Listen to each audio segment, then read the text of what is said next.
अध्यक्ष महाशय, पूज्य गुरुजन वर्ग, व येथे जमलेल्या माझ्या बालमित्र मैत्रिणींनो, सर्वांना माझा नमस्कार. मी आज भारतरत्न डॉक्टर बाबासाहेब आंबेडकर यांच्या जयंतीनिमित्त त्यांचे विचार आपल्यासमोर मांडणार आहे. 14 एप्रिल हा केवळ स्मरणाचा दिवस नाही, तर तो विचार जागवण्याचा, स्वाभिमान पेटवण्याचा आणि परिवर्तन घडवण्याचा दिवस आहे. 14 एप्रिल 1891 मध्ये वडील रामजी वाई भीमाबाईंच्या पोटी जन्माला आलेल्या या महामानवाला आज आपण वंदन करतो, ज्याने बुद्धीच्या बळावर, शिक्षणाच्या शक्तीवर आणि संघर्षाच्या ज्वालेवर अन्यायाच्या अंधाराला छेद दिला.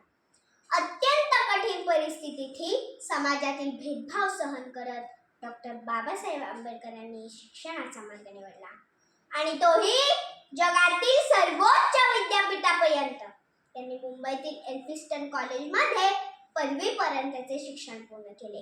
पुढे ते अमेरिकेतील कोलंबिया या विद्यापीठात शिकण्यास गेले. तिथे त्यांनी अर्थशास्त्रात उच्च शिक्षण घेतले. त्यानंतर त्यांनी इंग्लंडमध्ये जाऊन त्यांचे शिक्षण पूर्ण केले आणि डॉक्टरेट पदवी मिळवली. त्या काळात परदेशात जाऊन शिक्षण घेणे हे केवळ खूप मोठे स्वप्न होते, परंतु बाबासाहेबांनी ते प्रत्यक्षात उतरवले.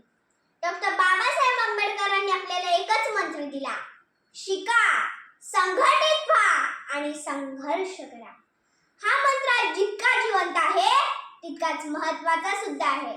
डॉक्टर बाबासाहेब आंबेडकरांनी आपल्याला सांगितले होते की मानवाचा खरा विकास त्याच्या विचारातून आणि कृतीतून दिसतो. डॉक्टर बाबासाहेब आंबेडकरांनी आपल्याला संविधान दिले, ज्यात प्रत्येक माणूस समान आहे, प्रत्येकाला न्यायाचा अधिकार आहे आणि प्रत्येकाला स्वप्न पाहण्याची मोकळीक आहे. पण प्रश्न असा आहे की डॉक्टर बाबासाहेब आंबेडकरांनी लिहिलेल्या संविधानाच्या मूल्याप्रमाणे आपण जगतो का?